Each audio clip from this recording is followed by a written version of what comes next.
لسانی یفقهوا قولی. الحمدللہ الذی لا مانع لحکمہ ولا ناقض لقضائہ، والصلاة والسلام علی سید انبیائہ وسند اولیائہ واحبابہ المعارضین لأعدائہ. اما بعد فاعوذ باللہ من الشیطان الرجیم. بسم اللہ الرحمن الرحیم. ومن يعظم شعائر اللہ فإنها من تقوى القلوب.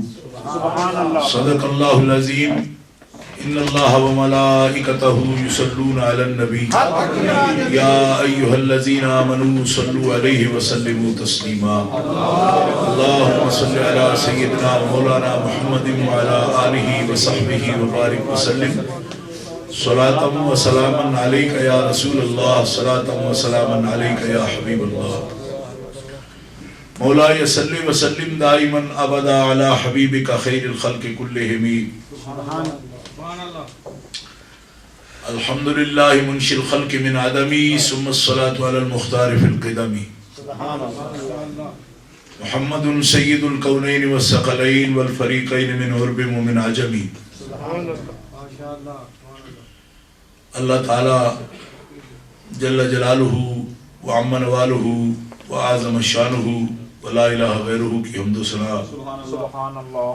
حضور رحمت عالم، نور مجسم، شفیع معظم، قائد المرسلین، سید النبیین، امام الاولین والآخرین، جناب محمد مصطفیٰ احمد مجتبیٰ صلی اللہ علیہ وآلہ واصحابہ وبارک وسلم کی بارگاہ اقدس میں درود و سلام کا نذرانہ پیش کرنے کے بعد، معزز و محترم حاضرین، اہل اسلام، اہل سنت و جماعت، عاشقان مصطفیٰ، آج کی یہ مبارک اور بہت ہی مقدس محفل امام علی مقام شہزادہ گلگوں کبا راکب دوش مصطفیٰ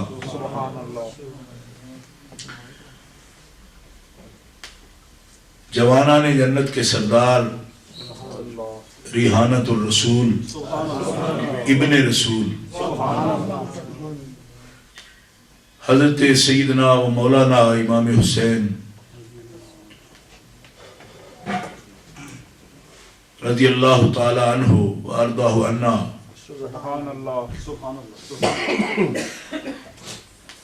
آپ کی یاد میں یہ کانفرنس منعقد ہے، اور آپ کو پتہ ہے کہ گزشتہ کئی سالوں سے غالباً یہ 7ویں 8ویں کانفرنس ہو رہی ہے.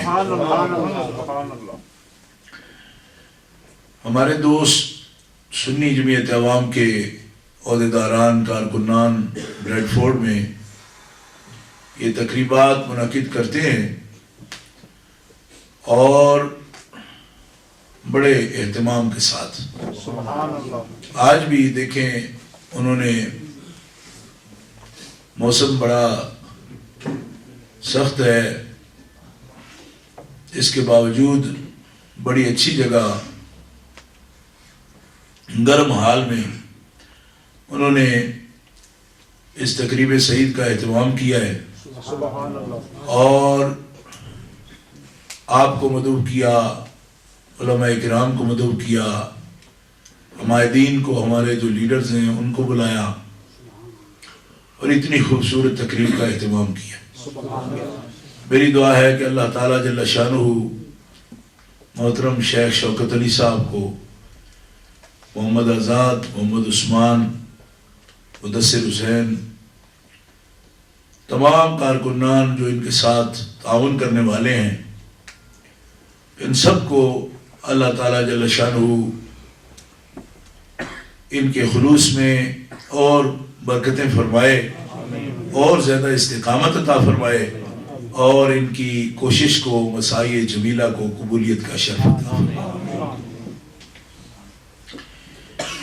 اس وقت آپ دیکھ رہے ہیں کہ اس تقریب سعید میں ہمارے محترم خطیب اور فاضل نوجوان حضرت علامہ مولانا حافظ محمد عقیل صاحب قادری جلالی جو اولڈم میں مدینہ مسجد میں خطیب ہیں، وہ یہاں تشریف لائے، اور برادر محترم جناب حضرت علامہ مولانا سید سلطان شاہ صاحب مشہدی مدظلہ جو یہاں آپ کے جانے پہچانے خطیب ہیں، کافی عرصہ سے بریڈ فورڈ میں تشریف فرما ہے، ہماری دعوت پر وہ بھی تشریف فرما ہوئے، اور انہوں نے ابتدا میں خطاب فرمایا۔ مولانا قاری عبدالقادر صاحب نوشائی ہمیشہ ہماری مجالس کا اور محافل کا وہ سیرا ہیں، تشریف لاتے ہیں اور بڑے دل سے پڑھتے ہیں۔ اللہ تعالیٰ ان کے سوز میں، آواز میں، ترنم میں، خلوص میں اور زیادہ برکتیں عطا فرمائے۔ ابتدا سے ہی جب ہماری تنظیم نے یہ کانفرنسیں منعقد کی ہیں، سال میں کئی کانفرنسیں منعقد ہوتی ہیں، آپ کو پتہ ہے، آپ تشریف لاتے ہیں، ہمیشہ ہمیں آپ پر فخر ہے کہ آپ ہمارا ساتھ دیتے ہیں۔ عوام اہل سنت بریڈ فورڈ نے کبھی بھی کیسا بھی موسم ہو، کبھی انہوں نے صرف نظر نہیں کیا، تشریف لاتے ہیں اور ہمیشہ محافل کو رونق بخشتے ہیں۔ مگر ابتدا سے ہی پہلی کانفرنس بھی ہم نے کرائی، اور سال میں جتنے بھی جلسے ہوتے ہیں، اس شہر کے بزرگ ہمارے لیڈر جناب محترم چودھری فضل حسین صاحب MBE، ان کی سرپرستی حاصل ہوتی ہے، اور ہمیں فخر ہے کہ جاتے وہ ہر محفل میں ہیں، مگر الحمدللہ اہل سنت و جماعت میں، کیونکہ سماجی کام کرتے ہیں تو سماجی کام کرنے والا بندہ ہر مجلس میں، ہر محفل میں، بلکہ صرف مسلمانوں کے ساتھ نہیں، دوسری کمیونٹی کے ساتھ بھی ان کو رابطہ کرنا پڑتا ہے، اور سیاسی اور سماجی امور میں وہ ہماری نمائندگی کرتے ہیں۔ اللہ تعالیٰ جل شانہ انہیں عمر میں اور برکتیں فرمائے، اور اللہ تعالیٰ اور زیادہ ہمت عطا فرمائے۔ محترم جناب محمد جمیل صاحب جو وہ بھی ہمارے دیرینہ ساتھی ہیں، شوکت صاحب کے حلقہ احباب میں ہیں، اور وہ کئی مراحل انہوں نے بھی ترقی کے طے کیے، 4-5 مرتبہ کونسلر بنے ہیں، اور ماشاءاللہ وہ ایسے کونسلر ہیں اللہ کے فضل سے کہ جب وہ الیکشن میں آتے ہیں تو سب پہلے ہی کہہ دیا جاتا ہے کہ اللہ ان کو کامیابی عطا فرمائے گا، اور ایسے آثار بنتے ہیں، اور مسلسل اللہ تعالیٰ نے ان کو کامیابیاں دی ہیں، اور ڈپٹی میئر بھی بنے ہیں بریڈ فورڈ کونسل کے۔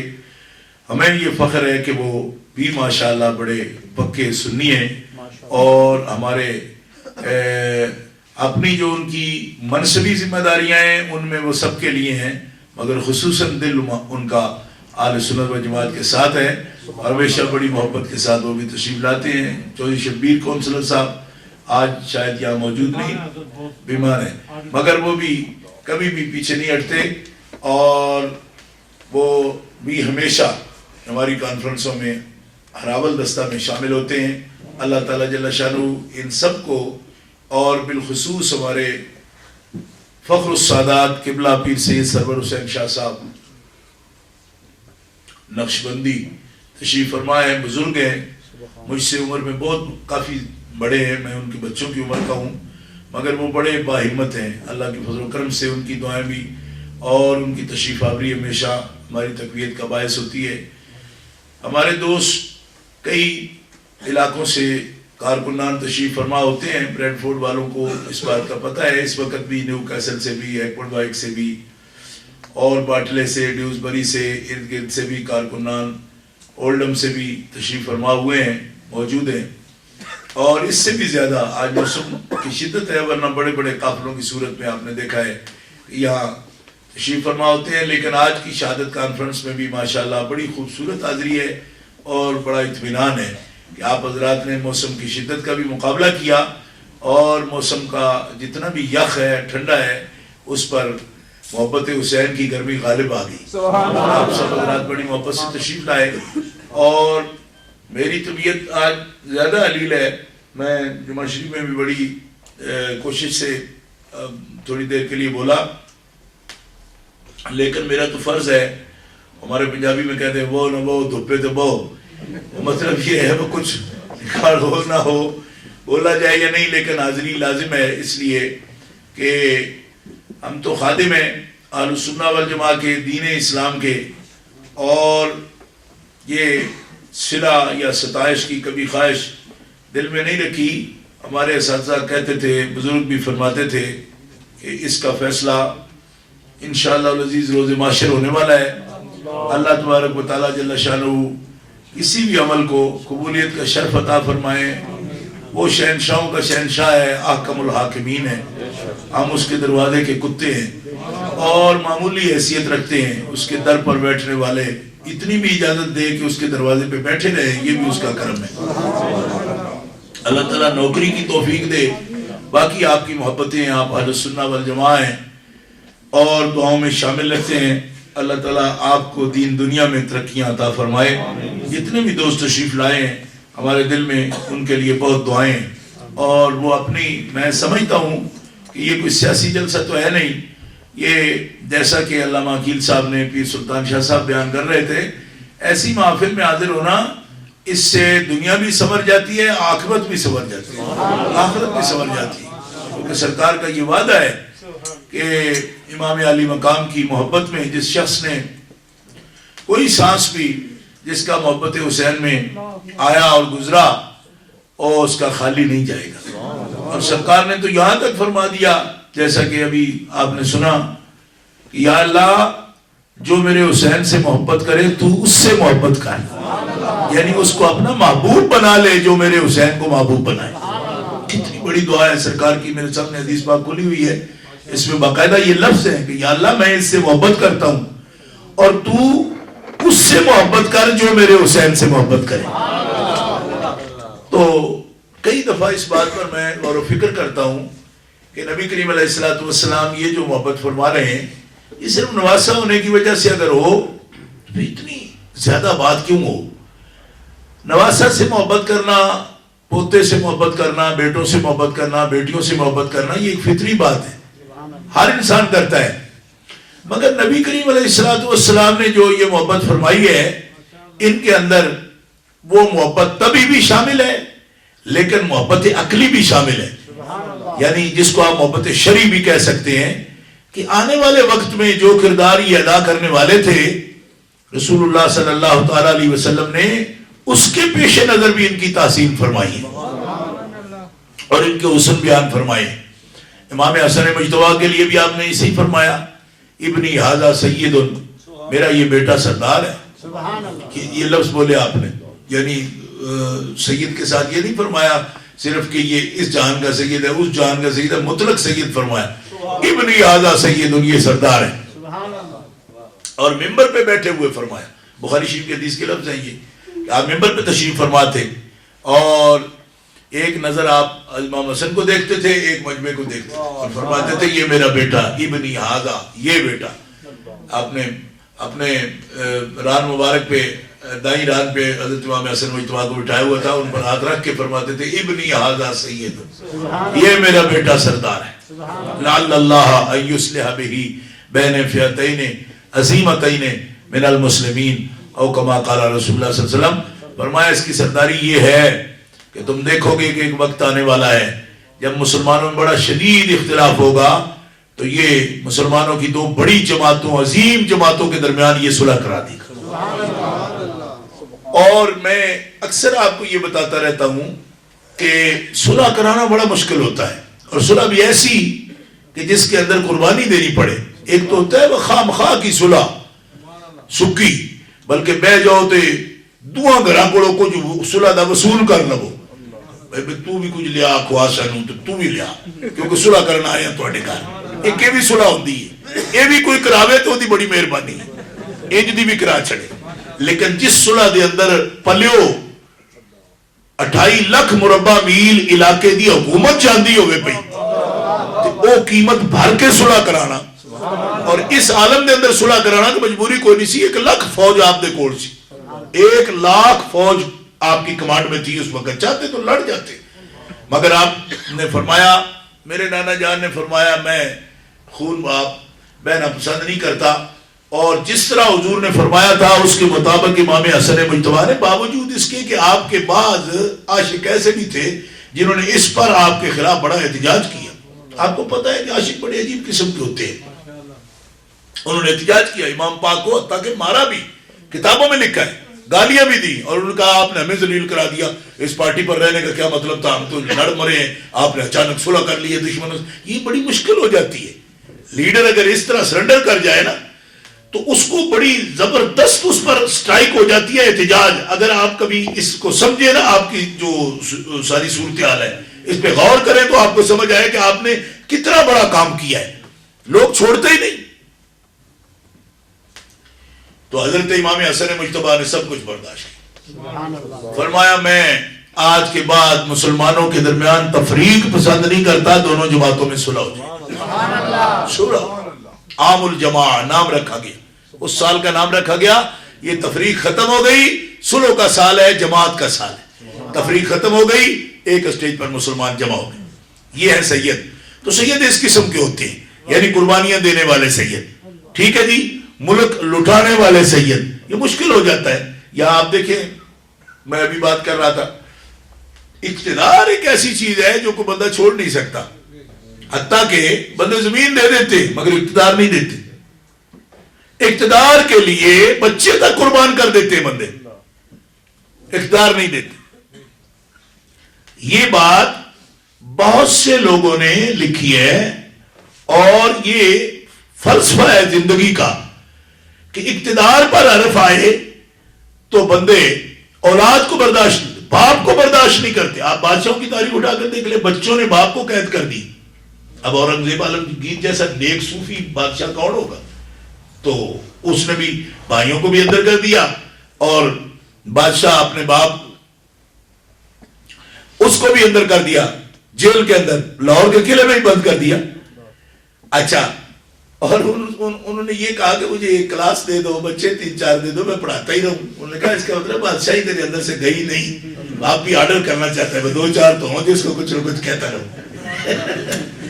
تو بہرحال اورنگزیب عالمگیر کے اس فیصلے پر ابھی بات نہیں کرنی کہ انہوں نے کیا کچھ دیکھ کے ایسا کیا، مگر کیا ضرور. شاہ جہاں ان کا والد جو بادشاہ تھا، شہزادہ جہانگیر کا بیٹا، تو اس کو بھی قید کیا، دارا شکوہ کو بھی، اپنے بھائیو حسن کو بھی، سب کو باقاعدہ تحقیق کر دیا اور حکومت قائم کی. اس طرح بھی تو یہ مرحلے آتے ہیں. یعنی باپ، بیٹا، بھائی، کچھ بھی ہو، اقتدار اول رکھتا ہے جس کے اندر اقتدار، جس کے پاس ہو، آ جائے. اقتدار اس سے اوپر ہوتا ہے. تو اس کے لیے لوگ کرتے ہیں. مگر امام حسن مجتبی کے پاس کیا تھا؟ اقتدار حاصل تھا. اور یہ ساری باتیں جو آج ہم کر رہے ہیں یہ سب صحابہ کو معلوم تھی. ہر تقریر میں امام اس کو دہراتے جاتے. یہ باتیں کتنی، یہ میرے بیٹے ہیں، میری بیٹی کے بیٹے ہیں، یہ جنت کے سردار ہیں، یہ آپ کو بھی معلوم تھی ساری حدیثیں. تو آپ ہر تقریر میں، یعنی ایک مہم جو ہوتے نا آپ، تو ہر تقریر میں پبلک کے سامنے جاتے اور یہ حدیثیں اپنی شان میں پڑھ پڑھ کے سناتے جاتے تو مسئلے حل کر لیتے آپ. یعنی نبی پاک کا نواسہ ہونا، یہ کارڈ اگر آج بھی اتنا چلتا ہے کہ اس پر فرقے چل رہے تو کیا ان کی زندگی میں یہ کارڈ نہیں چلتا تھا؟ موٹیویٹ کرنے کی ضرورت تھی نا لوگوں کو. تو وہ خطیب تو بلا کے تھے، علی شیر خدا کے بیٹوں جیسا خطیب کون ہو سکتا ہے؟ یہ تو اگر آپ تاریخ پڑھیں تو آپ کو پتا ہو نا کہ کیسر کے دربار میں جا کر حضرت جعفر ابن ابی طالب کا جو خطبہ ہے وہ آج تک دنیا کے خطبوں میں اول نمبر پر مانا جاتا ہے.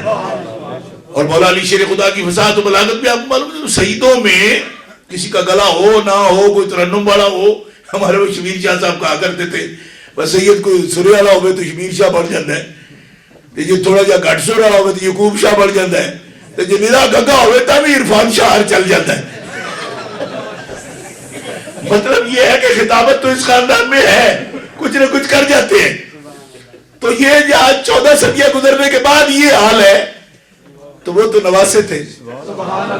کیا لوگوں کو سمجھا نہیں سکتے تھے؟ کیا لوگوں کو اپنے حق میں قائل نہیں کر سکتے تھے؟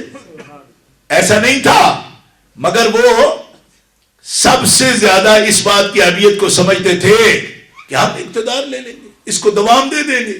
لیکن یہ لڑائی جو آج ہے یہ تو بہت دور چلی جائے گی. آج لوگ کہتے ہیں نا کہ فلاں کافر ہو گیا، فلاں کافر ہو گیا. واقعتاً دنیا کافر ہو جاتی اگر وہ اقتدار کو طول دیتے. تو بہت دور ضد کے نتائج بڑے برے نکلتے ہیں، مگر آپ نے قوم کو بچانے کے لیے اور امت کو متفق کرنے کے لیے خود اپنی مرضی سے اپنا تاج اتار کے ان کے سر پہ رکھا اور فرمایا اسے تم بادشاہ بنو، اولو الامر بنو، جو مرضی بنو، لیکن آج کے بعد میں مسلمانوں کے درمیان لڑائی نہیں چاہتا، اور اس وجہ سے نہیں چاہتا کہ میرے نانا جان نے مجھے حکم فرمایا ہے، میں صلح کر رہا ہوں تمہارے ساتھ۔ اس قربانی پر زور سے کہو سبحان اللہ۔ یہ ہے امام حسن مجتبی۔ اور اب معلوم ہوتا ہے کہ نبی کریم علیہ السلام نے جو فرمایا یہ میرا بیٹا سید ہے، کتنا سچا قول ہے سرکار کا، یعنی تجربہ ہمارے سامنے آ گیا، اس کا نتیجہ ہمارے سامنے آ گیا۔ سید ہونے کا مطلب بھی سمجھ آ گیا۔ سید ہونے کا یہ مطلب ہوتا ہے قربانی کرنا، سید ہونے کا مطلب یہ ہے ایثار کرنا، سید ہونے کا مطلب یہ ہے کہ اپنے ذاتی مفادات پر قوم اور مسلک کے مفادات کو اور قوم کے مفادات کو ترجیح دینا، امت کے مفادات کو ترجیح دینا اور دین کے مفادات کو ترجیح دینا۔ یہ ہے سید کی تعریف۔ سید کی تعریفیں لوگوں نے کی ہیں، بہت سی کی ہیں، ایسا ہونا چاہیے، سونا ہونا چاہیے، فلانا سخی ہونا چاہیے۔ میں کہا ہمیں کو جاؤ بے شکل دا اس گل دی کوئی نہیں، لیکن دین اتنے قربان ہونے والا ہونا چاہیے۔ یہ بات ضروری ہے، اس لیے کہ سیدوں نے بیچاروں نے کہیں اگر جا کر افریقہ میں شادی کر لی تو سونے پتر ان کتوں لے ہوں گی۔ میرا مطلب ایک سید اگر جا کر جوہانسبرگ میں شادی کر لے گا کسی کاڑی سے تو آپ دیکھتے پھرو گی کہ سید تے چمکنا ہونا چاہیے، تو وہ کہاں سے چمکے گا؟ اس لیے ایسی باتیں جو ہے نا یہ ساری عارضی ہیں۔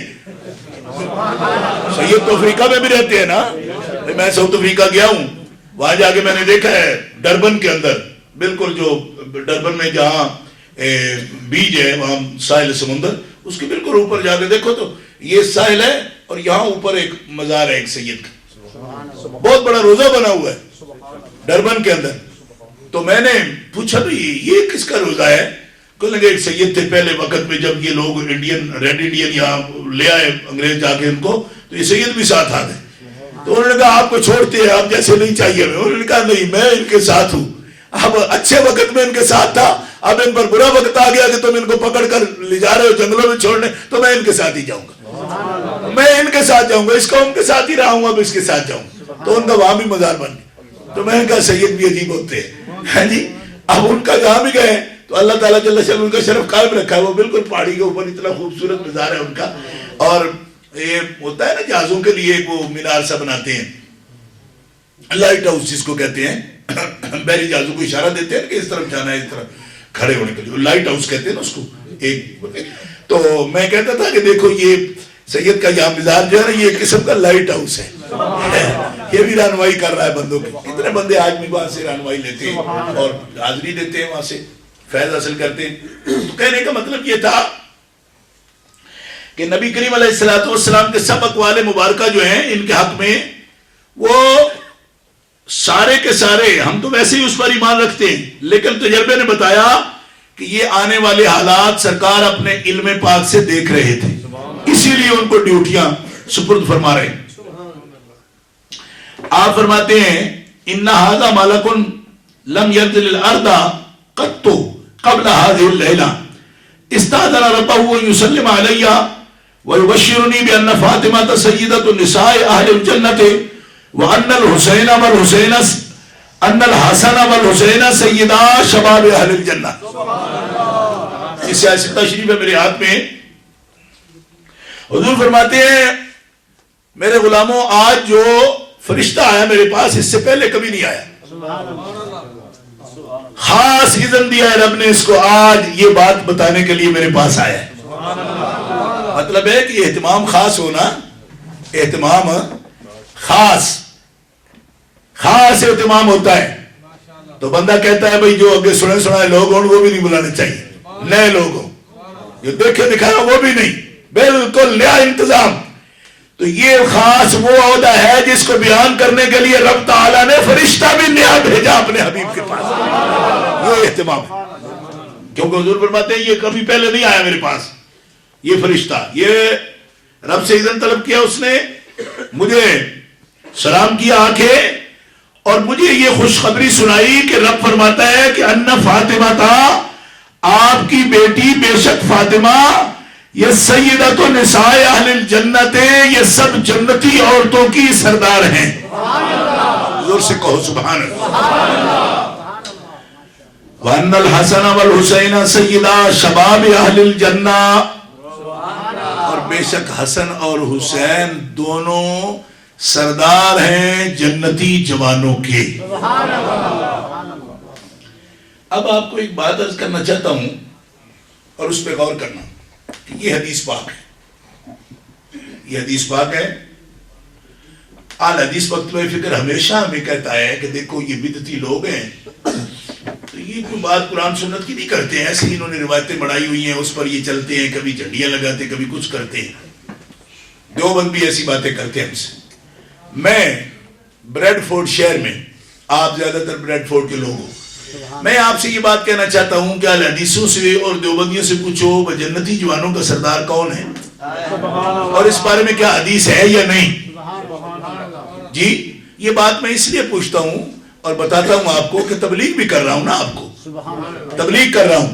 کس بات کی؟ کہ اس بات کی کہ لوگ سمجھتے ہیں بدلیل نہ ہونے کی وجہ سے شاید ان کا موقف بھی درست ہے. میں کہتا ہوں کہ سیدہ خاتون جنت جنتی عورتوں کی سردار ہیں، یہ سیاستہ میں موجود ہے. امام حسن مجتبی جنتی جوانوں کے سردار ہیں، سیاستہ میں موجود ہے. اور امام حسین علی مقام جنتی جوانوں کے سردار ہیں، یہ سیاستہ میں موجود ہے.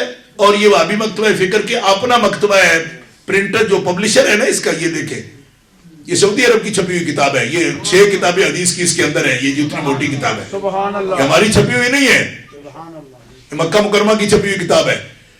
اب میں ان سے یہ پوچھنا چاہتا ہوں کہ سیدہ شباب اہل الجنہ جن کو حضور فرمائے اور دلیل سے ثابت ہے، حدیث میں آیا، حدیث میں، اس میں کوئی بدعت نہیں. حضرت امام حسین علی مقام سیدہ شباب اہل الجنہ دونوں بھائی جنتی جوانوں کے سردار ہیں. یہ بدعت سے ثابت نہیں، یہ سنت سے ثابت ہے. اب میرا سوال کیا ہے؟ سوال میرا یہ ہے کہ پورا مہینہ گزر گیا، 12 آج یہاں 11ویں محرم ہو گئی، کسی مسجد میں اہل حدیثوں نے امام علی مقام کے لیے کوئی تقریب منعقد کی ہے؟ میرا آپ سے یہ سوال ہے، اور یہ لڑائی کے نہیں، یہ سمجھنے کے لیے کہ آخر یار ہمیں تو کہتے ہو ان کو کیا ہے جی تو یار بھی کرتے رہتے ہیں. میں نے کہا یار بھی تو نہ کرو.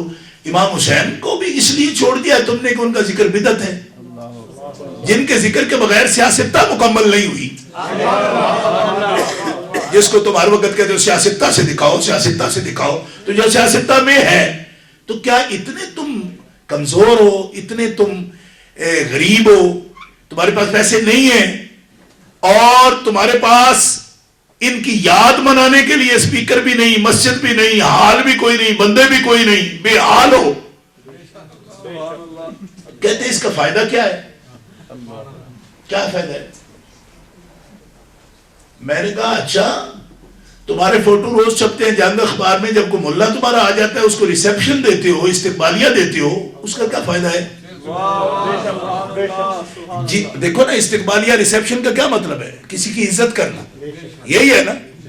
تو جتنا تیرا ملا عزت کا مستحق ہے، کیا امام حسین علی مقام جنتی جوانوں کا سردار اتنی عزت کا بھی مستحق نہیں ہے؟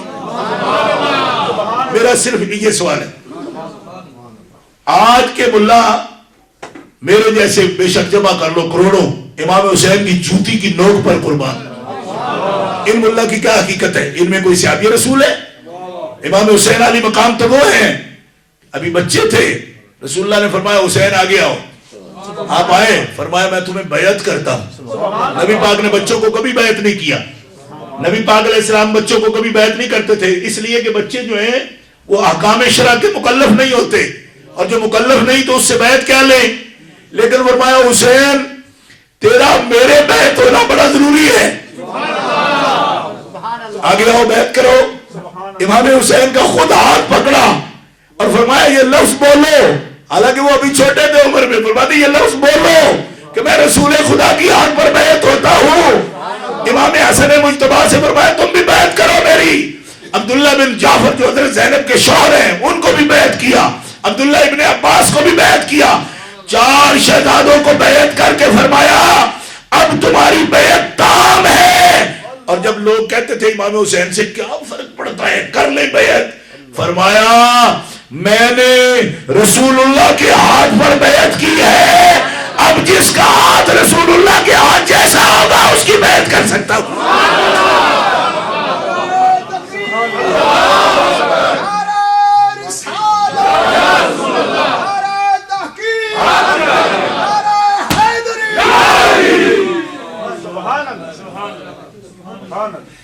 لوگوں سمجھ نہیں اس بات کی، میں پوچھتا ہوں، جاؤ جا کے محدثین سے پوچھو کہ رسول اللہ نے 4 آدمیوں کے بنا آخر سب صحابہ کے بچے تھے، دوسروں کو کیوں نہیں بیعت کیا؟ صرف 4 بچوں کو بیعت کیا آپ نے، حضور نے، اس لیے کہ مستقبل میں دیکھ رہے تھے اس کی بیعت کا بھی بڑا مسئلہ بنے گا۔ تبھی پیشین گوئیاں فرمائی سرکار نے سب۔ اور پھر میں یہ حدیث رات کو میں ٹی وی پر بھی سنائی کہ باقاعدہ طور پر رسول اللہ نے نقیب مقرر کیا ہے ان کو، 14 نقیب ہیں رسول اللہ کی اس امت میں، زور سے کہیے سبحان اللہ۔ کتنے؟ 14۔ یہ باقاعدہ جامع ترمذی شریف کے اندر یہ حدیث پاک موجود ہے، 14 نقیب ہیں رسول اللہ کے۔ اور نقیب جو ہوتا ہے وہ منتظم ہوتا ہے، نقیب کا عربی میں مانا منتظم، پورا، اور وہ بھی جاگتا منتظم، یہ نہیں کہ سو جائے۔ میرے ایک نقیب تھے، میرے ساتھ پروگرام کرتے، جب مجھے بولنا شروع کر دو تو خود سو جاتے۔ ایسا نقیب نہیں، نقیب وہ جاگتا، ہمیں لگا کے نا پروگرام تو خود سو رہے۔ میں کہا کیوں جی مولوی صاحب ٹھیک ہے؟ ہاں ٹھیک ہے، اب جاگ رہے۔ اس طرح کا نقیب نہیں، 14 نقیب۔ کتنے؟ 14۔ یہ حدیث پاک کے لفظ ہیں، سن لیجئے۔ حضور فرماتے ہیں لوگ سمجھتے ہیں ان کو کیا ضرورت تھی، ایسی بھی باتیں کرتے پاکستان میں۔ اور اس کے راوی بھی کون ہیں؟ خود حضرت علی المرتضی رضی اللہ تعالیٰ عنہ، شیر خدا۔ آپ فرماتے ہیں عن ابی ادریس عن المسیب ابن نجبت قال قال علی بن ابی طالب قال النبی صلی اللہ علیہ وسلم ان کل نبی اعطی 7 نجباء رفقاء او قال رقباء نقباء واعطیت انا 14۔ قلنا من هم قال انا وابناي وجعفر وحمزة وابو بکر وعمر ومصعب بن عمیر وبلال وسلمان وعمار والمقداد وحذیفة وابو ذر وعبداللہ ابن مسعود او کما قال نبی صلی اللہ علیہ وسلم۔ آپ فرماتے ہیں ہر نبی کو اللہ تعالیٰ نے 7 نقیب اور نجیب امت کے لیے عطا فرمائے، مجھے رب نے 14 عطا فرمائے۔ اور اس کی عظمت یہ ہے، یہ خیال کرنا اس بات کا، عام بات نہیں ہے یہ۔ کیوں عام نہیں ہے؟ کہ حضور نے مجھے 14 فرمائے ہیں، تو پہلا کون ہے؟ حضور نے فرمایا آنا، پہلا تو میں خود ہوں۔ یعنی وہ کیٹیگری جس میں رسول اللہ خود کو شمار کر رہے، پہلا کون ہے؟ آنا، میں ہوں، میں ہوں نقیب امت، رسول بھی ہوں، نقیب بھی ہوں اس امت کا۔ آنا، میں خود۔ اب خود جب فرما رہے ہیں تو پھر آپ کو اندازہ ہو جائے گا وہ جس 14 میں خود پہلے حضور ہے، اگر وہ 13 باقی بھی کچھ ہے نا۔ بات سمجھ آئی آپ کو یہ نہیں؟ آنا، میں ہوں یا رسول اللہ، اور فرمائے ابنایا، میرے دونوں بیٹے حسن اور حسین بھی میری پوری امت کے نقیب ہیں۔ یہ ہے ڈیوٹی، نقیب کا کام ہے۔ وہ تو کنٹرولر ہوتا ہے، کمانڈر ہوتا ہے نقیب۔ اندر پورا جہاز اچھا ہے، اندر بیٹھا ہے اور وہ شربت پی رہا ہے، کھانا کھا رہا ہے، ریڈیو سن رہا ہے یا ٹی وی دیکھ رہا ہے، لیکن جو عرشے پہ پھر رہا ہے، خطرات کو دیکھ رہا ہے، ڈاکوؤں کو آتا، طوفان آتا، نقیب وہ ہے۔ اس کو اپنا چین نہیں، سکون نہیں، آرام نہیں، وہ خطرات کو دیکھ رہا ہے، بھانپ رہا ہے، اوپر عرشے کے اوپر، جہاز کے اوپر، بحری جہاز کے اوپر۔ اگر کوئی طوفان آ رہا ہے، کوئی بھنور اٹھ رہا ہے، ڈاکو آ رہے ہیں، کہیں کوئی جہاز آ کر اس کے پیٹ میں جہاز کے موری کرنا چاہتا ہے، سوراخ کرنا چاہتا ہے، کوئی اس پر حملہ کرنا چاہتا ہے، جو عرشے کے اوپر کھڑا یہ سارے مناظر پر گہری نظر سے دیکھ رہا ہے، وہ نقیب ہے. زور سے کہو سبحان اللہ. اب علامہ عقیل صاحب نے آپ کا بہت زور لگوایا تو میں تو آپ کے پاس رہتا ہوں، اس لیے میں ذرا کم لگوا رہا. اور دوسرا میں خود زخمی ہوں، آپ دیکھ رہے ہیں میں کس طرح سے بول رہا ہوں. اور وہ ہو گیا، ان کا سبحان اللہ بھی میرے ساتھ انکلوڈ ہو گیا انشاءاللہ. اس لیے کہ میں نے آزاد مجھ سے پوچھتا ہوں کیسا خطیب کون بلائیے جی، مجھ سے مشورہ کرتے ہیں نا. میں نے کہا علامہ عقیل بہت سی جگہ پہ تقریر کی، ابھی بریڈ فورڈ والوں نے صحیح معنوں میں تقریر نہیں سنی علامہ، تو آج آپ نے تقریر سنی الحمدللہ. تو میں یہ عرض کر رہا ہوں کہ نقیب امت کون ہوتا ہے؟ جو پوری امت کا نگران ہو.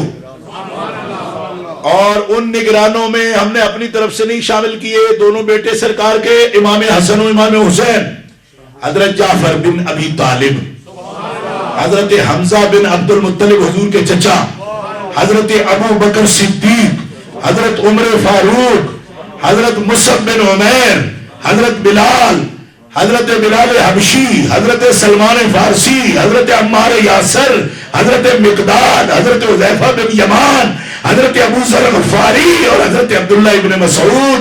فرمایا یہ 14 بندے ہیں جن کو اپنی امت کا نقیب مقرر فرمایا تھا.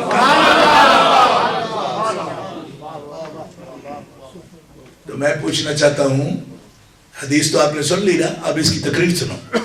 میں یہ پوچھنا چاہتا ہوں، یہ تو 14 فوت ہو گئے، اب کسی نقیب کی ضرورت نہیں ہے. بات سمجھ آئی؟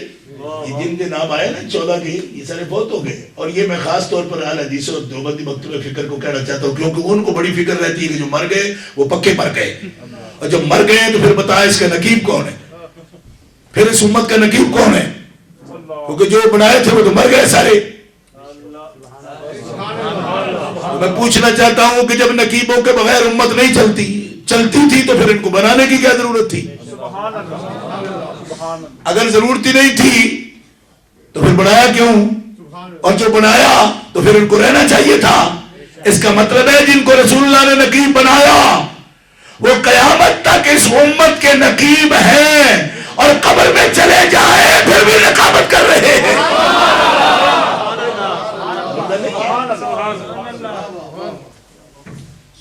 یہ حدیث پاک ہے میرے سامنے کھلی ہوئی، اور اس کی یہ تقریر ہے. رسول اللہ نہ خود مرے ہیں نہ آپ کے نقیب مر سکتے ہیں. کیوں؟ اس لیے کہ مر جائیں اگر. آج امت کو جس سہارے کی ضرورت ہے وہ اس وقت تو امت بڑی تکڑی تھی کیونکہ رسول اللہ کی سنواری ہوئی تھی، رسول اللہ کی پڑھائی ہوئی تھی، رسول اللہ کی سکھائی ہوئی تھی. ان کو کم نقیبوں کی ضرورت تھی، نقیبوں کی تو آج زیادہ ضرورت ہے. فرمایا پگلو ابن مسعود کا شاگرد ہی تو ہے ابو حنیفہ، ایک ایک مسجد میں جب اس کی فقہ پر عمل کرتے ہو تو نقیب کے ہاتھوں میں کھیل رہے ہو. تو وہ تو آج بھی تمہیں دین سکھا رہا ہے بچوں کی طرح.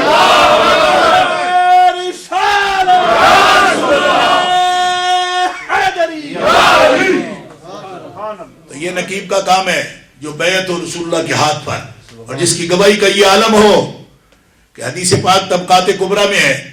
رسول اللہ صلی اللہ علیہ وسلم کی عادت مبارک تھی جب بھی کوئی تحریر کرتے، معاہدہ فرماتے تو اس پر گواہوں کے دستخط لیتے. اور ویسے بھی آج بھی گواہوں کے دستخط وثیقے پر لیتے ہیں، آپ کو پتہ ہے. گواہ ہوتے، کوئی بھی اہم واقعہ ہو، کوئی اہم چیز لکھی جا رہی ہے وثیقے پر تو دستخط لیے جاتے ہیں کہ یہ گواہ ہے، یہ گواہ ہے، وٹنس ڈالو. ہوتا ہے دینی کام ہو یا دنیاوی ہو، اس پر بھی وٹنس رکھے کہ یہ معاہدہ ہوا ہمارے درمیان، کمپنی اپنے درمیان کوئی معاہدہ کر لے تو اس پر بھی دستخط ڈالو. حدیبیہ کا جو معاہدہ ہوا ہے نا، حدیبیہ کا کفار مکہ کے ساتھ، قریش مکہ کے ساتھ، یہ بات بھی قابل توجہ ہو، اس پہ لکھنے والے حضرت علی المرزا تھے اور اس پہ وٹنس کے طور پر رسول اللہ کی طرف سے دستخط کرنے والے ابو بکر صدیق ہیں، عمر فاروق. سبحان اللہ. مولا علی نے خود بطور گواہ ان کے دستخط لیے. تو جن کی شہادت رسول اللہ کے معاہدوں میں چلتی ہے وہ مقبول ہیں، کبھی مردود نہیں. اور طبقات الکبریٰ میں موجود ہے کہ بچوں کی شہادت نبی پاک علیہ السلام ہوئے کبھی قبول نہیں فرمائی، نہ کبھی بلایا ان کو. مگر امام حسن مجتبی اور امام حسین کی یہ حیثیت ہے کہ رسول اللہ نے اپنے گرامی نامہ پر امام حسن کو بھی بطور گواہ لکھا، امام حسین کو بھی بطور گواہ لکھا. اور پھر ان کو اپنا نقیب اور وارث مقرر فرمایا.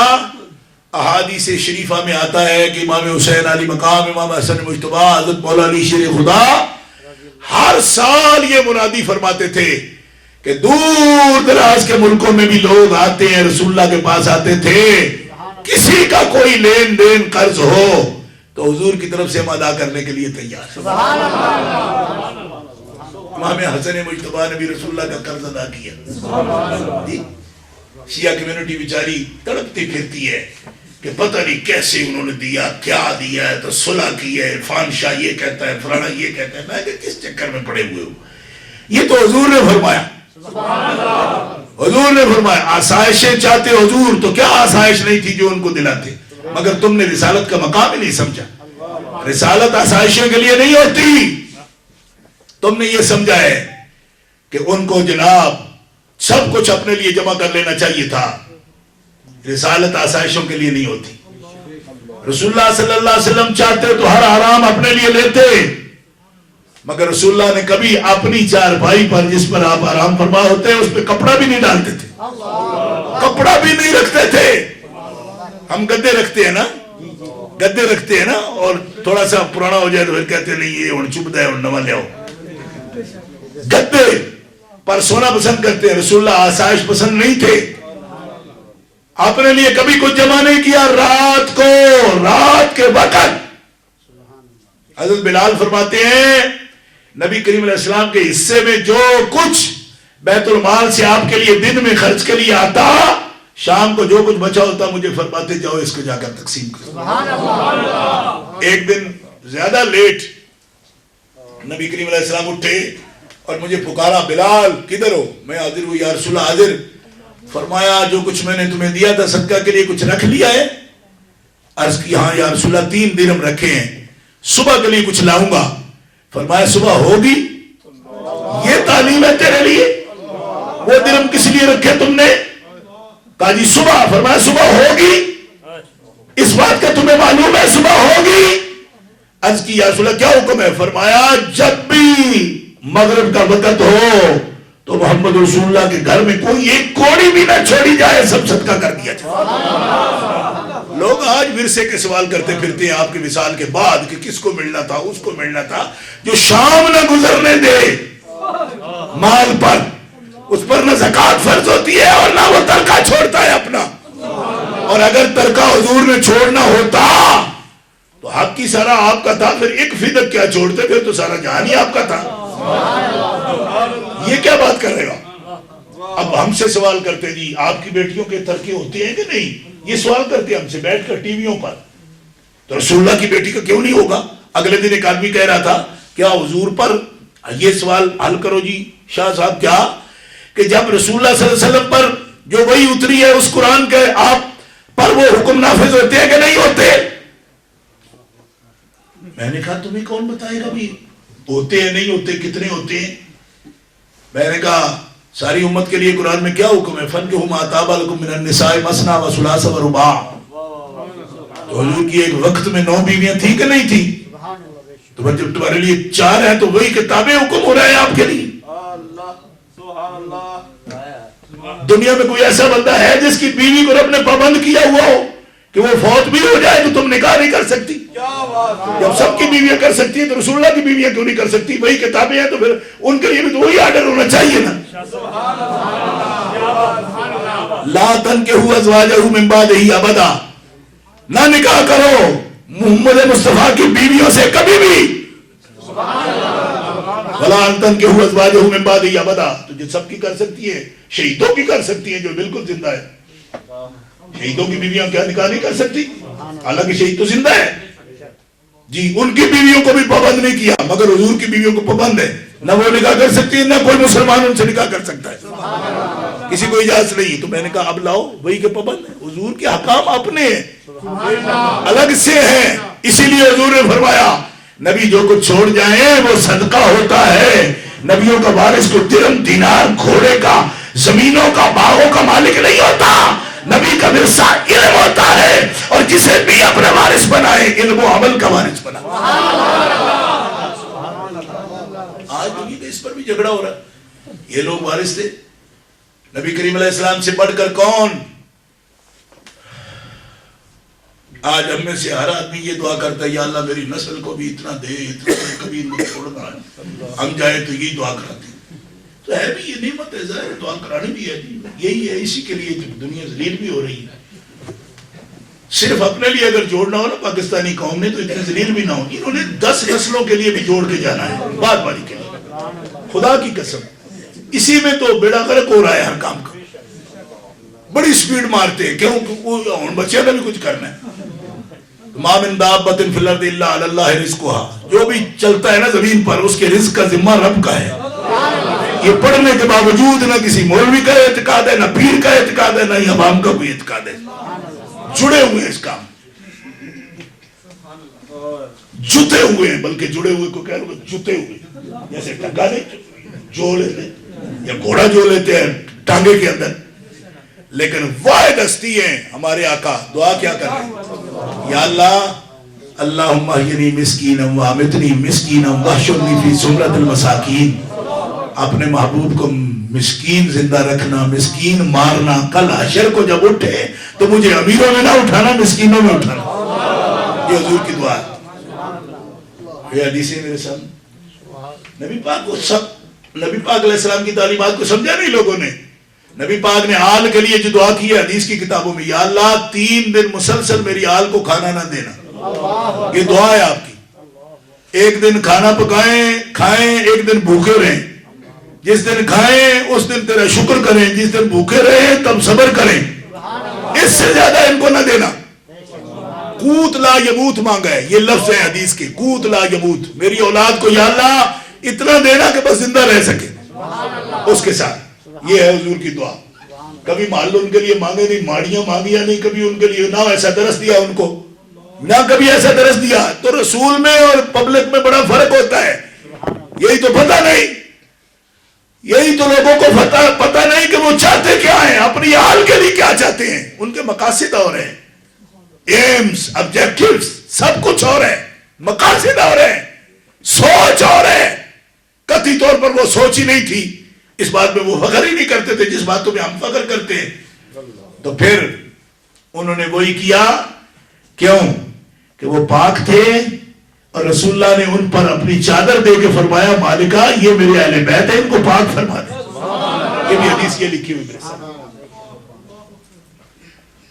اور جس وقت امام علی مقام نے یزید کو چیلنج کیا ہے اور اس کی بیعت نہیں کی اور مقابلے میں آئے ہیں, اس وقت نبی پاک علیہ السلام کی چادر ڈال کر جس کو مصداق بنایا نا, ان میں سے صرف امام حسین رہتے تھے. اس لیے اس کی خرابی کو نقطہ نظر, اس کے بارے میں موقف قائم کرنے میں جناب امام جو کچھ دیکھتے تھے وہ کسی اور کو نظر نہیں آتا تھا. کیوں؟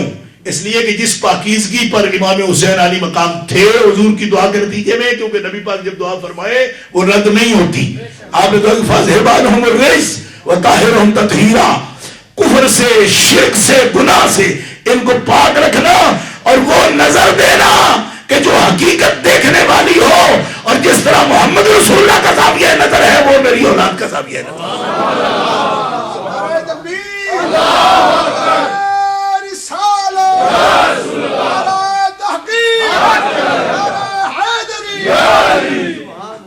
دوستو اب اس انداز سے آپ سوچیں گے تو تکلیف کم ہوگی. لوگ آج اپنے اپنے انداز سے, اور مجھے سبق دیتے رہتے ہیں کہ یار جو کوئی کرے تو تم کچھ نہ کہا کرو. تو میں کہتا ہوں کہ میں کہہ ہی رہا ہوں, وہ کلاڑا تو نہیں مار رہا ہوں نا, تو اتنا تو آپ بھی برداشت کرو کم از کم, کہ بات ہی کر رہے ہیں تو سننے میں کیا حرج ہے جی. تو جتنا احتجاج لوگ کرتے ہیں اور سمجھتے ہیں اور واویلا کرتے ہیں, امام کا اگر یہ نقطہ نظر ہوتا کہ اس طرح لوگ اس پر مابیلے کریں گے اور اس کو ایک حکایات کا نمونہ بنا لیں گے تو امام پاک بھی کبھی سوچتے کہ مجھے یہ کرنا نہیں چاہیے کیونکہ امت کو اتنا بڑا درد دے جاؤں میں.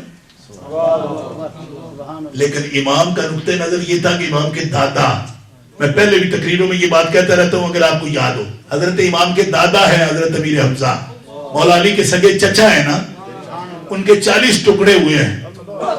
احد کے غزوہ میں 40 ٹکڑے ان کے ہوئے، مسلح کیا گیا ان کو. حضرت سعد، حضرت جعفر ابن ابی طالب کے غزوہ موتا میں دونوں بازو شہید ہوئے، دونوں بازو پہلے قلم ہوئے.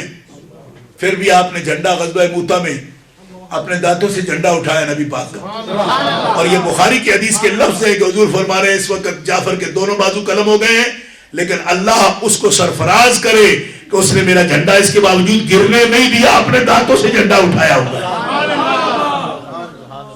حتیٰ کہ انہوں نے رومیوں نے ان کے منہ پر بھی وار کیا اور سر اقدس جو ہے وہ اوپر سے جدا ہو گیا. پھر جھنڈا ابن رواحہ نے پکڑا ہے، عبداللہ ابن رواحہ نے، اور حضور علیہ السلام 300 میل دور اپنے ممبر پہ بیٹھے ہوئے یہ لائیو سارا بیان فرما رہے. اب ہم کیا کریں، کس کا جواب دیں؟ میں بھائیوں کو کہتا ہوں غزوہ موتا کی کمنٹری جب حضور مسجد نبوی میں بیٹھے ہوئے کر رہے ہیں، خبریں دے رہے ہیں، تو بتاؤ نا کہ وہاں کو ٹیلی ویژن سیٹ تھا 1400 سال پہلے، کس چیز سے دیکھ رہے تھے؟ محبوب علیہ السلام کی نگاہ پورے حالات بیان کر رہی ہے، اور بخاری میں یہ حدیث موجود ہے. تو رسول اللہ سے کوئی بات چھپی ہوئی نہیں ہوتی، ایک ایک منٹ کی صورت بیان کرتا سامنے، اور صحابہ کا مجمع سامنے بیٹھے. اور صحابہ اس وقت جعفر گر گیا ہے، اس وقت ابن رواحہ گرا ہے، ابھی خالد سیف اللہ نے لے لیا ہے، اور سیف اللہ لے آئے گا بچا کے ان کو، اس سے کوئی نہیں لے سکے گا. ایک ایک حضرت زید شہید ہوئے، بیان فرما دیا. آج کس کو ہم کیا بات کریں؟ ہم چومکھی جنگ ہمیں لڑنی پڑتی ہے، اور ہمیں آپ سے زیادہ اس میں داد نہیں مانگنا چاہتے ہم، لیکن اتنی بات ضرور ہے کہ کم از کم باخبر تو رہا کرو نا، کہاں پہ بات ہو رہی ہے. اس سے زیادہ کچھ نہیں چاہیے ہمیں. باخبر رہا کرو تاکہ مسئلے کی سمجھ آئے کہ صورتحال کیا ہے. کیونکہ آج کل پروپیگنڈا بھی کیا جاتا ہے نا، پروپیگنڈا کیا، یہ جو غلط کر رہے ہیں وہ غلط کر رہے ہیں. ہم تو قرآن پاک حدیث پاک کھول کے سامنے بیٹھے ہیں اور اس نیت سے بیٹھے ہیں کہ اس کے خلاف کچھ نہ کیا جائے، لیکن جو اس میں ہو اس کے خلاف اگر کوئی مسلمان اور سنی بن کے کرے تو اس کو بھی کرنے نہ دیں. کیوں؟ اس لیے کہ جب چھوٹے چھوٹے معاملات میں ایک لفظ غلط بولو تو اس کے لیے بھی ڈکشنری بنی ہوئی ہے. تو پورا فکر غلط بیان کر دو، تھنک ہی غلط ہو تو سمجھو کہ کوئی اس کی کوئی کریکشن نہیں، کوئی اس کے لیے کوئی اس کی درست کرنے کا ذریعہ نہیں، تو یہ بات غلط ہے. اہل سنت و جماعت میں کبھی ایسا نہیں ہوتا، اس لیے کہ اہل سنت باپ دادے والے ہیں. اہل سنت کا ایک سسٹم ہے، ان کے یہاں میں کہتا رہتا ہوں آپ کو ہمیشہ کہ ایک پورا سسٹم ہے، اس سسٹم کے ساتھ ہم بات کرتے ہیں. اور الحمدللہ یہی وجہ ہے کہ تمام مسالک کے اندر چھوڑ آتی ہے، کبھی کسی طرح بدلتے کبھی کسی طرح، مگر اہل سنت 1400 سال سے اہل حق ہے، اپنے قدموں پہ قائم ہے، اور ان کے نہ عقائد میں فرق آتا ہے نہ ان کے اعمال میں کبھی فرق آتا ہے. سواد اعظم اہل سنت جناب امام علی مقام نے، اب آپ کے سامنے یہ بات موجود ہو کہ سرکار نے وہ بیعت جو کرنی تھی انہوں نے بیعت سرکار نے کر لی، سرکار نے بیعت کرا لی. اب یزید نے پورا زور لگایا. جناب امام وہ جعفر ابن ابی طالب تایا تھے، ان کے ٹکڑے دیکھے اور اس کے حوال سنے، کیونکہ امی جان بیان کرتی ہیں نا آپ کے سامنے، جی مائیں بیان کرتی ہیں نا خاندان کے حال، تو ہماری مائیں کیا بیان کر سکتی ہے ہمارے سامنے جتنے بھی ہم بیٹھے ہیں جی. خاص طور پر یہاں کے ماحول میں اور کیا بیان کرتی ہوں گی، اتنی انشورنس کراؤ، یہ کراؤ وہ کراؤ، ٹھیک ہے، اپنے آپ کو سیو کرو پتر، سیو کرو، سیف کرو، ٹھیک ہے. ان کی ماں کیا بیان کرتی تھی؟ آپ کے دادا کے 40 ٹکڑے ہو گئے تو پوچھتے تو ہوں گے کیوں ہوئے، کیا لڑائی تھی ان کی، اور کچھ تیرے تایا کے بھی دونوں بازو قلم ہو گئے تھے، پوچھا تو ہوگا کیا مصیبت تھی تایا کو. آخر امام حسن حسین چھوٹے چھوٹے تھے تو ماں سے پوچھتے تو ہوں گے نا، امی تایا کو کیا مصیبت تھی کہ غزوہ موتا او جارڈن میں گیا، ڈیڈ سی کے کنارے پہ مرا جعفر ابن ابی طالب، تو پوچھتے تو ہوں گے وہ پہلے جانے کی کیا ضرورت تھی اتنی دور، غزوہ موتا ڈیڈ سی کے کنارے جارڈن میں ہے تو گئے کیوں. تو وہ کہتے ہوں گے کہ یہ دین کے لیے نکلنا پڑتا ہے. اب اس پہ جناب یہ ہے ہمارا نقطہ نظر, اور ایک شیعہ کا نقطہ نظر کیا ہوگا, وہ بہت دور جانا پڑا لوئے. تو میں نے کہا اس لیے گئے کہ پہلے نہیں گئے, ان کے تایا بھی گئے, ان کے دادا بھی گئے, اور ان کے پردادا کی جرت دیکھو, پردادا کی جرت دیکھو. یعنی خاندان کی جب بات کرتے ہیں تو یہ بھول جاتے ہیں, سمجھتے ہیں ساڑھے جائے سن کوئی کپڑے دکان پا کے ساری عمر انہوں نے کم کیتا ہے تے قربانی سکھی ہی نہیں, تو وہ کپڑے دکان اس تو آنا پیا بندہ بندہ اور تھوڑا جہا سافٹ جہا ہو جاتا ہے نا, کپڑے نہیں ہاتھ رکھنا ہو یار, بڑے لوہے ہاتھ نہ پانا ہو, بات سمجھ آئی ہے نا. تو اس طرح کا امام کو بنا رکھا ہے انہوں نے. پردادا کی جرت بتاؤں آپ کو, یہ تو دادا ہے نا, پردادے کی جرت یہ ہے کہ ایک دن کعبے کو دیکھ رہے تھے اس طرح, اور لوگ ننگے طواف کر رہے تھے کعبے کا. غیرت آ گئی حضرت عبد المطلب کو, اور کہنے لگے مالکہ تو ستار ہے اور یہ ننگے تیرے گھر کا طواف کرتے ہیں, میرے پاس طاقت نہیں اتنی, اگر تو مجھے 10 بیٹے عطا کرنا کوئی ننگا تیرے گھر میں داخل نہیں ہونے دوں. منت مان لی, کوئی ننگا تیرے گھر میں داخل نہیں ہونے دوں گا, چاہے کتنا بھی تکڑا کرشی ہو میں نہیں آنے دوں گا, چاہے بھنے خار ہو, 10 بیٹے دے مجھے, اور میں کوئی ننگا داخل نہیں ہونے دوں گا. اور انہوں نے جو کنواں بند کر دیا آب زمزم کا وہ نکالوں گا, 10 بیٹوں کو اسی ڈیوٹی پر لگاؤں گا, اگر تو مجھے بیٹے عطا فرما. بیٹے ہو گئے 10 بیٹے رب نے دیے. ساتھ ہی منت کے یہ لفظ تھے کہ اگر یہ دونوں کام بھی میں کر جاؤں, بیٹے بھی تو 10 دے, اور آب زمزم کا کنواں بھی, آب زمزم کا کنواں بھی حضرت اسماعیل کے طریقے پر جاری کر دوں, تو پھر یہ دونوں کام کرنے کی خوشی میں جو ان میں سب سے پیارا بیٹا ہوگا وہ میں تیرے راستے میں اپنے ہاتھ سے ذبح کر دوں. اب آپ کو سمجھ آیا وہ جس انداز کے ہم نارمل لوگ ہیں اس انداز کے نارمل نہیں تھے یہ. اس طرح کی تو باتیں کرتا ہے بابا. یہ عبد المطلب ہے, یہ ہے حضور کے دادا. پتر کو نے دیا گلا کو کرتا ہے پتا کیا کیا اس بابے نے, سوچو نا. اب ان کی اولاد کو سکھاتے پھرتے ہیں یوں نہ آکھے اتنے کی بچے نو دھر لے دوجے نے تو دھر لے دو پانی دیو, یہ مر گئے اڑ گئے. بھائی مر گئے اور اڑ گئے کہنا تھا تو تمہیں یہاں لایا کون, تمہارا نظریہ لایا نا.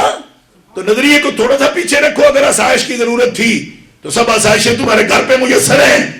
امام علی مقام کو لوگوں نے سمجھا ہی نہیں, محبت تو بڑی دور کی بات ہے. امام علی مقام نے امام حسن مجتبیٰ کی شہادت کو دیکھا, جگر ٹکڑے ہو کے آ رہا ہے, انتڑیاں تک ٹکڑے ہو کے آ رہی ہیں. تو یہ ڈرتے پوچھتے وہ لوگ ہیں جن کے خاندانوں میں کوئی روایت نہ ہو, خاندانوں میں کوئی روایت نہ ہو مرنے کی, جن کے ارد گرد بھائی بھی پہلے شہید ہو, ابا بھی شہید ہو, تایا بھی شہید ہو, دادا بھی شہید ہو. ان کے لیے یہ کہانیاں بیان کرتے پھرتے ہو گئے کہ قدم پر روک کر روتے تھے وہ. تمہیں سمجھ ہی نہیں کہ وہ خاندان کیا ہے. خاص ہے ترکیب میں قوم رسول ہاشمی. یہ کہا تو اقبال نے قوم کے لیے ہے, لیکن میں اس قوم کے لیے کہہ رہا ہوں کہ رسول ہاشمی کا خاندان خاص ہے. جب آپ کو سمجھ ہی نہیں ان کے مزاج کی تو پھر آپ ایسی ہی باتیں کرو گے جس طرح کی کر رہے ہو.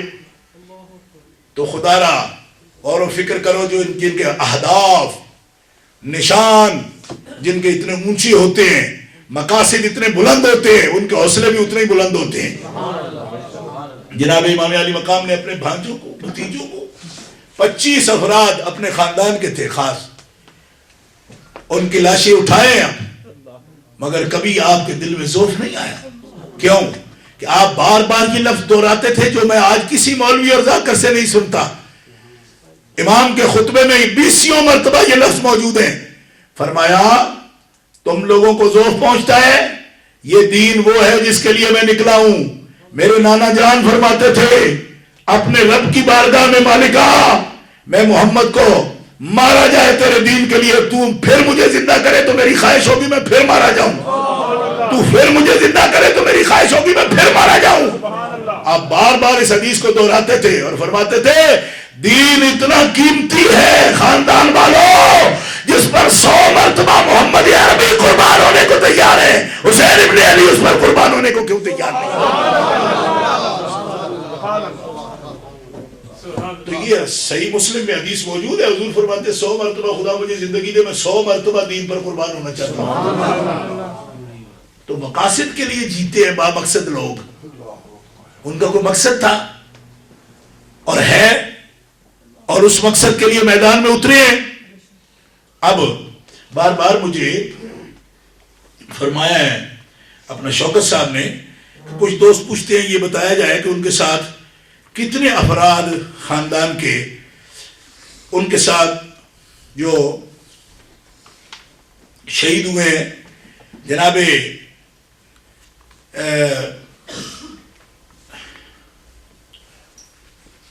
امام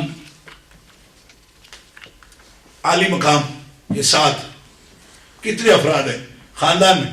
تو میں اختصار کے ساتھ یہ بات آپ سے عرض کیے دیتا ہوں کہ جناب امام کے ساتھ 8 بھائی ہیں، 8 بھائی ہیں سگے آپ کے، ایک ان میں ابو بکر ہے، ایک عثمان ہے،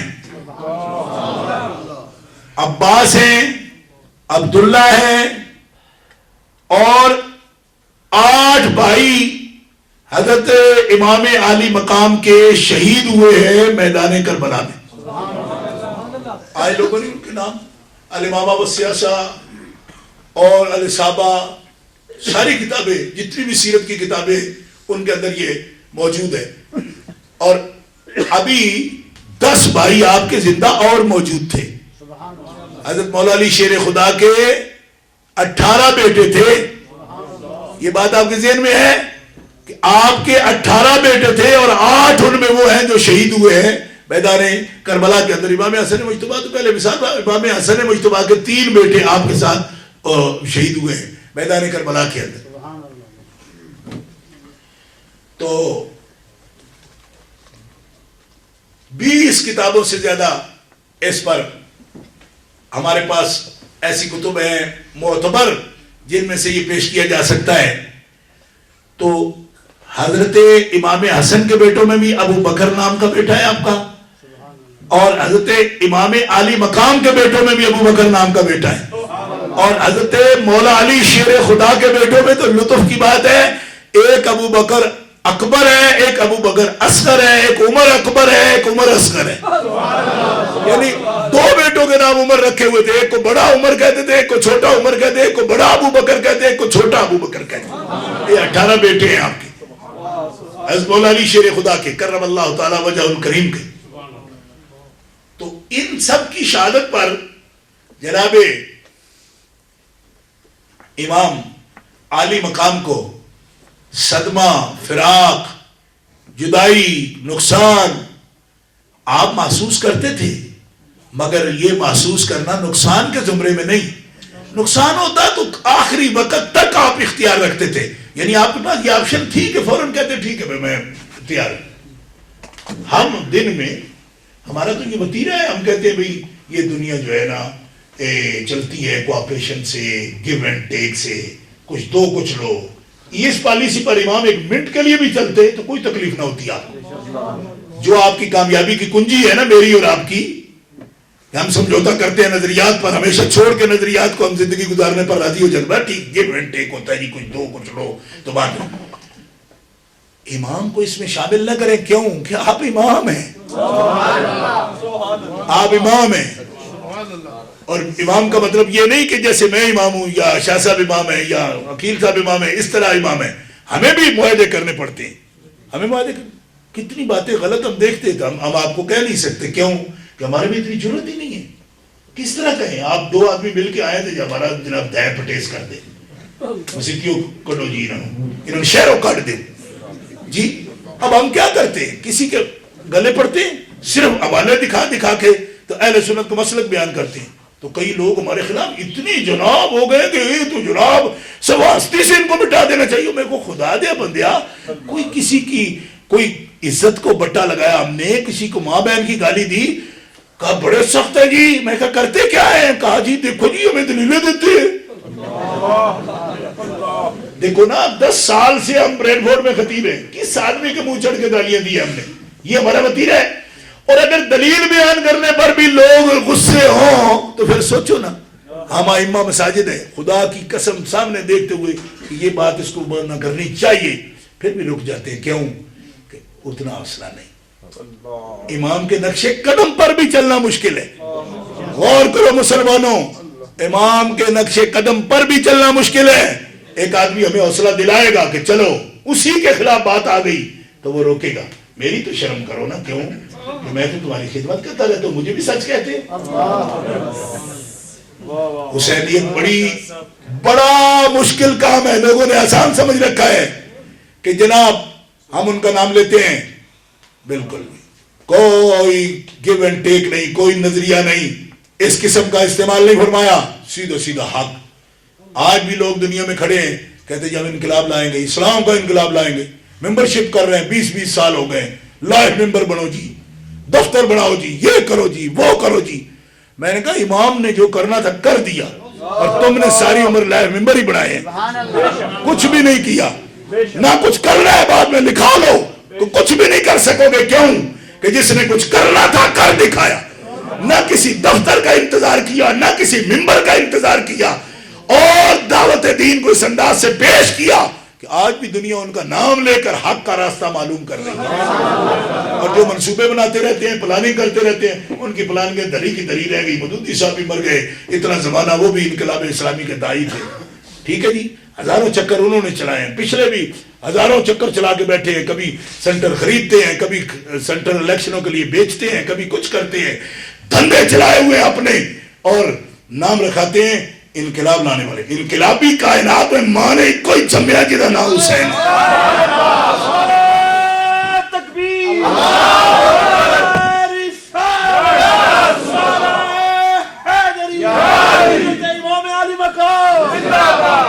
جو دہکتی آگ کے شعلوں پہ سویا وہ حسین، جس نے اپنے خون سے عالم کو دھویا وہ حسین، اور جو جوان بیٹے کی میت پر نہ رویا وہ حسین.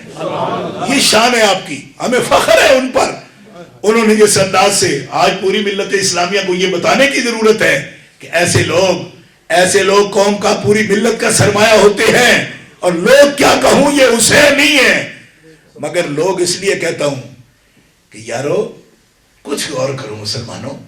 علی اکبر 18 سال کے کہتے ہیں. 18 سال کا کوئی بچہ ہو اتنا بڑا نقصان برداشت نہیں کرتا اگر حسین کا بیٹا نہ ہوتا. میرا 18 سال کا میری بات نہیں مانتا، آپ کے نہیں مانتے. ذرا غلطی کی بات ہو تو کیا سنتے ہیں وہ، اوے ابا رہن دے، تمہیں کیا پتا ہے، نان سینس ہو تو جی. اولڈ مین ہم پہ فیصلے نافذ کرتا ہے. علی اکبر نے نگاہیں چکا کے کیا کہا، آیا میں قربان جاؤں فرماتا ہے حسینی کی. کون بچہ ہے؟ آپ نیکی کا درس دیتے ہو تو بچے منہ کو آتے ہیں، بات سننے تک کو تیار نہیں ہے.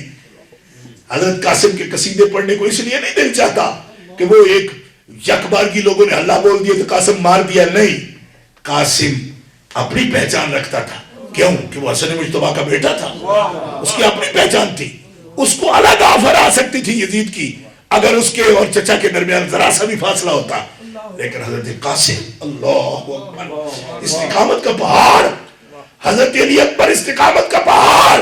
یہ نہیں کہ ابا سارے صحابہ ایک طرف، سارے اہل بیت، چچا محمد بن حنفیہ بھی ساتھ نہیں چلا، عبداللہ بن جعفر بھی ساتھ نہیں آیا. ابا کیا دنیا میں صرف آپ ہی اکیلے رہ گئے؟ میرا بچہ مجھ سے پوچھنے کو تیار ہے یہ بات. سب سے لڑتی ہو ابا، انٹرنیٹ پہ کیا آ رہا ہے تمہارے خلاف، یہ کیا آ رہا ہے. میرا بچہ انٹرنیٹ دیکھنے قابل ہو گیا تو مجھے بتاتا رہتا ہے کیا تھوڑا کر ابا معاملات بڑے خراب ہو رہے ہیں. تو مجھے حضرت علی اکبر کا بچے نہ نظر آتا ہے. انہوں نے کیوں نہیں کہا ابا میرا تو ہی ایک رہ گیا ہے، سارا زمانہ ایک طرف اور تو اکیلا صرف مقابلے میں نکل آیا. مگر علی اکبر نو دو خراج عقیدت اس لیے پیش کرتے ہیں، نرا حسین کا بیٹا سمجھ کے نہیں، وہ مومن بھی اتنا ہی پکا تھا.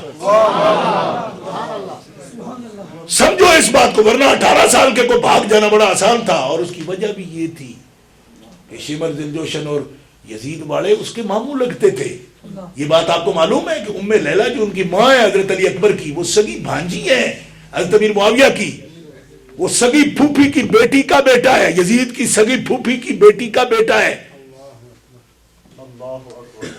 ہاں ان کی ماں کا نام آمنہ ہے، لقب ان کا ام لیلا ہے، اور یہ بات شمر نے باقاعدہ 3 مرتبہ کہی کہ علی اکبر داد کی انداز دھندا ہے، نان کی انداز یاد دھندا ہے، 6 ڈبے نوئے تو پتہ نہیں کس کم تے لگائے سب کچھ، تو تھوکا شمر ذوالجوشن کے منہ پر، فرمایا ابا نہیں، یہ امام ہے، جنمیوں میں جنتی جوانوں کے سردار کا ساتھ چھوڑ کر تمہارے ساتھ آؤں، دنیا کے لیے تحفہ ہے تم پر۔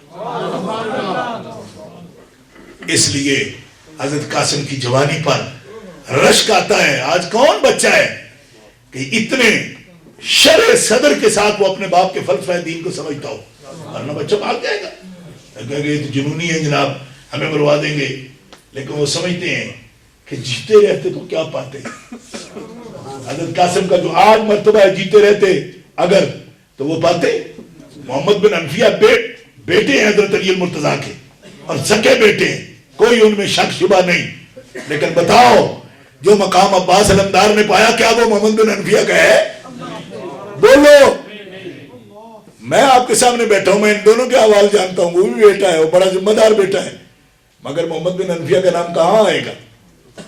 کبھی احوال بیان ہوتے ہو، الگ انہی کا بیٹا ہے، پر بیٹے بیٹے میں فرق ہے۔ غور کرو اس بات پر۔ حضرت علی اکبر ہے، حضرت قاسم ہے، حسن مصنع پیر ہے، پیر ہے حسن مصنع، مگر کربلا میں وہ نہیں پہنچے، بیمار تھے، اور ان کی بیوی امام علی مقام کی بیٹی ہیں سیدہ صغرا، جن کے بعد میں خط آتے تھے بھائیوں کے نام، ان کو بھی چھوڑا کہ حسن مصنع کی خدمت کرو، بیمار تھے وہ، ان کے لیے چھوڑا۔ مگر خدا کی قسم حسن مصنع کو ہم حسن مصنع جب کہتے تھے، کیوں کہ حسن مصنع ہو بہو کاپی تھے حضرت حسن مجتبیٰ کی، اسی لیے ان کو حسن مصنع کہتے، دوسرا حسن، مگر دوسرے حسن کا بھی کیا وہ مقام پاتے ہو جو قاسم کا پاتے ہو؟ بھائی نسبت رسول کی وجہ سے وہ بھی حسن مصنع ہے، مگر جو حسین کے پر ساتھ آ کے ان کے مشن پر قربان ہو گیا وہ تو قیامت تک کے لیے مومنوں کا ہیرو ہو گیا۔ اس لیے اس بات پر بھی غور کیا کرو کہ بڑا سمجھ کے سب نے قربانیاں دی، سمجھ کے قربانیاں دی، موقف کو بھی سمجھائے، ورنہ کوئی باندھ کے تو امام علی مقام ساتھ نہیں رکھا ہوا تو ان کو یہ بھاگ سکتے تھے، مجھے سمجھ آتی ہے بھاگ جاتا، ایسے ہی بیٹھے ہوتے بیٹا باپ بیٹا بیٹھے ہوتے بچہ بھاگ جاتا، کوئی ہنسی تھے ہوئے کدے گیا ہوئے، یہاں نہیں ملتے، اخبار لینے بھیجو تو شام کو آتے ہیں واپس، جی لیکن بھاگے نہیں، بلکہ انہوں نے تو بتی بند کر کے بھی فرمایا۔ نامی رات کو، یہ کل کی جو رات گزری نا، امام علی مقام کے بارے میں صحیح روایات میں یہ موجود ہے کہ آپ نے بتی بند کر کے آپ نے فرمایا دیکھو میرا جو مشن ہے اس پر عزیمت کے ساتھ جانا وہ میرا کام ہے، اور تم لوگوں کو میں پابند کر کے مروانا نہیں چاہتا، جو بھاگنا چاہتا ہے جانا چاہتا ہے چلا جائے، اور میں بتی بھی اس لیے بند کر دی تاکہ تمہیں حیا نہ آئے، میری وجہ سے حیا میں نہ مارے جاؤ، جانا چاہو چلے جاؤ۔ اللہ اکبر۔ جب بتی جلائی تو حضرت طبیب ابن مظاہر صحابی ہیں، بوڑھے، فرمایا یہ بتی کیوں بجھاتے ہیں آپ؟ اگر آپ یہ بات آنے والی اس کی نشاندہی مدینہ میں فرماتے تو کتنے آتے جو آپ کے دائیں بائیں آگے پیچھے مرتے؟ ہم تو آئے آپ کے جانوروں کی خدمت کے لیے، مگر جب آپ کے قافلے کے ساتھ چلنے والی سواریوں کی خدمت ہم کریں گے تو سواروں کی خدمت کیوں نہیں کریں؟ آپ کیوں ایسا کہتے؟ ہمارے ہوتے ہوئے آپ کی طرف کوئی چیز نہیں آ سکتی، ہم آپ کے آگے مریں گے، دائیں مریں گے، بائیں مریں گے، ہم ختم ہو جائیں گے تب کوئی آپ تک آ جائے، اس لیے کہ آپ تو امانت ہے رسول اللہ کی ہمارے پاس۔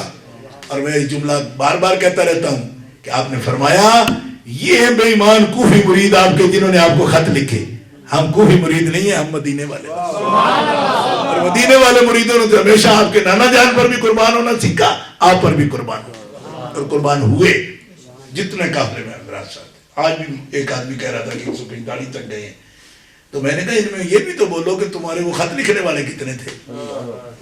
ان میں سے تو کوئی کوفہ میں سے ایک بھی نہیں آیا، جو کوفی آیا اس نے خط نہیں لکھا تھا، اور بن یزید ریاحی اور ان کا بھائی اور ان کا بھتیجا، یہ 3 بندے آئے ہیں، مگر ان تینوں نے خط نہیں لکھا، ان کو ربی کو شیس کو سب کو کہا او بے ایمانو تم نے خط لکھے تھے؟ ہمیں تو پتہ بھی نہیں تھا، امام کیا نکال کر فائلیں تمہاری دکھا رہے ہیں، انہوں نے کہا واقعی ہم نے خط لکھے تھے، تو انہوں نے کہا تم بڑے غدار ہو، تم نے تو کوفے کو قیامت تک کے لیے ذلیل کر دیا، لوگ کیا کہیں گے؟ ان کا تم کیسا سوچ رہے ہو؟ ابن زیاد نے جو کچھ ہمیں کہا تمہیں نہیں کہا؟ انہوں نے کہا سب کچھ، مگر یہ پتا نہیں تھا کہ تم اتنے غدار ہو، خط لکھے تم نے امام کو اور پھر غداری کر رہے ہو۔ ہم ایسا نہیں کر سکتے، ہم ایسا نہیں کر سکتے۔ اور یزید ریاحی اپنے بھائی کو اور بھتیجے کو لے کر اس قافلے سے نکل کر اس وقت، لیکن یہ وہ تھا جو خط لکھنے والے نہیں تھے، باقاعدہ اس نے کہا کہ میں نے خط نہیں لکھے، اور جو خط لکھنے والے تھے دعوے دار تھے کہ ہم بڑے عاشق ہیں آپ کے، ان سب کا وہی حال ہوا کہ تلواریں ساری یزید کے ساتھ تھی، اور اوپر روتے بھی تھے، پیٹتے بھی تھے، اور جناب امام کے پر حملہ آور بھی ہوئے ہیں، آپ کے خیموں کو بھی آگ لگائی، بیویوں کا مال منال بھی لوٹا، اور جناب امام پر بھی ظلم ستم کیا۔ اور یہ معتبر تاریخوں میں موجود ہے کہ لیس فیہم شامی ولا حجازی بل کلہم من اہل الکوفہ، یہ اہل کوفہ تھے جنہوں نے شامیوں کو بھی ہاتھ نہیں لگانے دیا۔ کیوں؟ یہ خدمت خود ہی انجام دے ڈالی، حالانکہ بلایا امام کو تھا، لیکن خدمت یزیدیوں کی کرتے رہے۔ اور آج بھی دنیا میں سب سے بڑا فتنہ انہوں نے کھڑا کر رکھا ہے، اور اس مسئلے میں صحابہ کو فریق بناتے ہیں۔ میں نے کہا یزید کو برا کہنا ہو تو جو لوگ حضرت ابوبکر صدیق، حضرت فاروق اعظم، حضرت عثمان غنی زمانہ پہلے وفات پا چکے، ان کو فریق کس لیے بناتے ہو؟ معلوم ہوا امام کا درد نہیں، اندر کوئی عذاب اور چل رہا ہے، اندر نیتیں اور چل رہی ہیں۔ واقعہ 61 ہجری میں ہو اور اس کا اثر فوراً شروع ہو جاتا ہے۔ ارے میں ٹی وی پر بیٹھا ہوا بندہ کہتا ہے جی اس کی کڑیاں ملتی ہیں پیچھے، اس کی دور جاتی ہیں کڑیاں۔ میں نے کہا اچھا اتنی دور کڑیاں لے جاتے تو ساری کڑیاں مل ملا کے تو اللہ تک جاتی ہیں، نہ وہ ان کو پیدا کرتا نہ کوئی دنیا میں کچھ کام ہوتا۔ اتنی دنیا اگر دور کی کڑیاں کو ملا کے شیطان کے ہاتھ میں کھیلنے والا کہے کہ شیطان کو بھی تو اس نے آپ ہی پیدا کیا ہے، میں کیا کروں؟ کڑیاں بھی کسی طریقے سے ملتی ہیں نا۔ جن لوگوں نے کاندھوں پہ اٹھا کے کہا کہ ہمیں اللہ کی قسم ہے اپنے بیٹے بیٹیاں اتنے پیارے نہیں جتنے رسول اللہ کی اولاد ہمیں پیاری ہے، یہ ہے بخاری شریف میرے سامنے۔ حضرت ابوبکر تو یہ کہنے والے تھے۔ حضرت عمر فاروق ان کی خدمت میں ان کے لیے بیت المال سے حصہ مقرر کرتے ہیں، اپنے بیٹے کے لیے 2000 اور ان کے لیے 5000 بدریون کے برابر۔ تو وہ پوچھتے ہیں کہ یہ کیا ہے، ایسا کیوں ہے عمر میں یا خدمات میں؟ آپ نے فرمایا نہیں، ان کا حق ہے، یہ اہل بیت رسول ہیں، بلکہ وہاں فرمایا وہ لفظ ان کی کتابوں میں موجود ہے کہ جیسے ان کو عزائم اور فضائل حاصل ہے، ان کے نانا، ان کے والد، ان کی والدہ، ان کے ماموں، ایک ایک بات کہی کہ ایسے کیا تمہارے ہیں؟ حضرت عبداللہ بن عمر کہہ رہے ایسا نہیں۔ فرمایا پھر تمہیں برابری کا خیال کیوں ہے؟ یہ ہے خدمتیں کرنے والے۔ آج ان پر جو آدمی ان کا نام لیتا ہے وہ ان پر حملہ کرنا شروع کر دیتے ہیں ان پر۔ اس لیے اس سازش سے بھی آپ حضرات کو آگاہ رہنا چاہیے۔ اور جناب امام کا نقش قدم یہ ہے کہ جناب امام کے لیے سب لوگ نہیں کہتے کہ نیزے پر قرآن پڑھا، تو میں کہتا ہوں جب نیزے پر سر کٹے ہوئے سر کے ساتھ قرآن پڑھ رہے ہیں تو تمہارے تو مولویوں کو بھی 2 آیتیں پڑھنی پڑے، عذاب لگتا ہے، سیدھے قرآن نہیں پڑھ سکتے۔ آپ تو خود زیادہ پڑھے ہوئے نہیں ہوتے تو آپ کو سمجھ نہیں آتی بھائی غلط کتنا پڑھ رہا ہے۔ خدا کی قسم ہمارے تو قراء جو ہیں مولویوں سے الگ ہیں، ہمارے یعنی ایک کیٹیگری الگ ہے۔ مولوی جو ہوتا ہے وہ قرآن ضرور صحیح پڑھے، لیکن قراء مستقل ایک شعبہ ہے ہمارا، ان کے یہاں کوئی شعبہ نہیں، ان کے یہاں یہ مولوی ہے، یہ ذاکر ہے، قرآن والی بات ہی درمیان میں کوئی نہیں، اور مولوی تک قرآن درست نہیں پڑھتے۔ تو میں نے کہا بھائی مانو وہ تو کٹے ہوئے سر کے ساتھ جیسا پڑھ رہے تھے تم تو جڑے سر کے ساتھ بھی 2 لفظ درست پڑھنے کے قابل نہیں ہو۔ قرآن کے مدارس جاری نہیں ہیں، ان کے حدیث کے مدارس جاری نہیں ہیں، اس پر کوئی توجہ نہیں۔ اگلے دن ایک مولوی ان کا ٹی وی پر بیٹھے ہوئے کہہ رہا تھا، ان کا جی تمہاری داڑھی کیا ہے حضرت علی مرتضیٰ کے ساتھ کی طرح ہے کیا؟ تو پتہ ہے کیا کہہ رہا تھا؟ ہمارے داڑھی کا مطلب ہے صرف شیو نہ ہو۔ تو میں نے کہا تمہاری تو یہ مطلب ہے کہ حضرت علی کی بھی ایسی تھی؟ یہ تو ان کے حال ہیں۔ تو جب ان کے مولوی یہ اتنا وزن نہیں اٹھا سکتے، ہمارے آخر علماء یہ بیٹھے ہیں، تو بتاؤ کوئی ہے جو خلاف سنت جس نے شکل رکھی ہو؟ پبلک کو بھی ہم کہتے رہتے ہیں، ہر وقت کہتے رہے الحمدللہ جتنی متبع سنت اہل سنت پبلک ہوتی ہے کوئی فرقہ ایسا نہیں ہو سکتا، کوئی جماعت ایسی نہیں ہوتی، لیکن ان کو کوئی قبول نہیں، کہتے ہیں جی ہمارے نزدیک اتنا ہے بس شیو نہ ہو۔ تو میں نے کہا تمہارے نزدیک نہیں، حضرت مولا علی کے نزدیک بتانا، حضرت امام علی مقام کے نزدیک بتا، حضرت امام حسن مجتبیٰ کے نزدیک، میں کہتا ہوں 12 اماموں کے نزدیک بتا تو ان کا طریقہ کیا تھا. لیکن آج اتنے صراحتاً باطل نظریات پر قائم لوگ جو ہیں وہ بھی ان باتوں کے دعوے دار ہیں. تو اللہ تعالیٰ جل شانہ کی بارگاہ میں میری دعا ہے اللہ تعالیٰ آپ کی محبتیں قبول فرمائے. مذہب مہذب اہل سنت و جماعت کے مطابق جناب امام کے نقش قدم کو قائم رکھنے کے لیے اور ان کے مشن کو قائم رکھنے کے لیے دروس قرآن اور قرآن پاک کی تعلیمات، اس کے مدارس، حدیث کے مدارس اور ان کی اشاعت، اس کی تبلیغ، یہ ہے مشن آپ کا. اور غلبہ دین کے لیے سچائی کو اختیار کرنا، صداقت کو اختیار کرنا، ظلم کے خلاف چلنا، مظلوموں کی حمایت کرنا، یہ ہے امام کا مشن. اور امام کا مشن ہے کہ کلمہ حق بلند کرنا، اور کلمہ حق بلند کرنے کے لیے ہر سال ہمیں امام یہ سبق دیتے ہیں. اور میں نے پچھلے سالوں میں بھی آپ کو یہ بات بتائی تھی، آج اسی پر اپنی گفتگو ختم کرتا ہوں کہ نیلسن منڈیلا کی کتاب جو بایوگرافی کی اس کی چھپی تھی، انگلش میں تھی، لیکن اس کا اردو ترجمہ ممتاز طاہر کا میرے پاس ہے. اس میں ایک جملہ اس نے لکھا کہ 28 سال قید کاٹی ہے اس نے افریقہ کی آزادی کے لیے. 14 سال کے بعد اس کو سینے میں اس کے پانی بھر گیا اور اس کو ٹی بی ہو گئی، دک سل جس کو کہتے. تو وہ نیچے تھا، سلے کے اندر تھا، ایک قلعے کے اندر، افریقہ کے اندر بند. تو ڈکٹیٹر جو تھے آپ کو پتہ ہے وہاں جن کی حکومت تھی آلینڈیوں کی، تو ان سے وہ بات نہیں کر رہا تھا. 14 سال کے بعد کہتا ہے 2.5 کلو پانی میرے انہوں نے سینے سے نکالا اور انہوں نے ڈاکٹروں نے کہہ دیا کہ تو مرنے والا ہے، آخری حالت ہے تیری. کہتے ہیں ایک رات میں خواب میں اپنے سلے میں اس میں چکی کے اندر تھا، تو مجھے خیال آیا کہ میرے حالت کا کسی کو پتہ بھی نہیں، میں یہاں مر جاؤں گا، مجھے یہاں ہی یہ دفنا دیں گے، اندر ہی کہیں میری قبر بنا دیں گے باہر، تو کسی کو پتہ بھی نہیں. تو میں اگر اسی حال میں مرنا ہے تو میں ان سے صلح کر سکتا ہوں، افریقہ تو آزاد ہونے والا نہیں.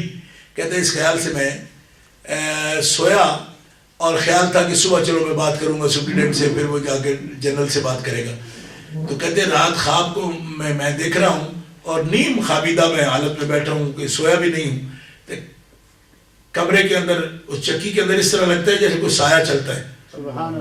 تو مجھے کہتا ہے کہ تم مایوس ہو گئے ہو، حریت کے لیے، آزادی کے لیے لڑتے رہنا چاہیے، اور اس طرح کی زندگی سے مر جانا زیادہ قیمتی ہے.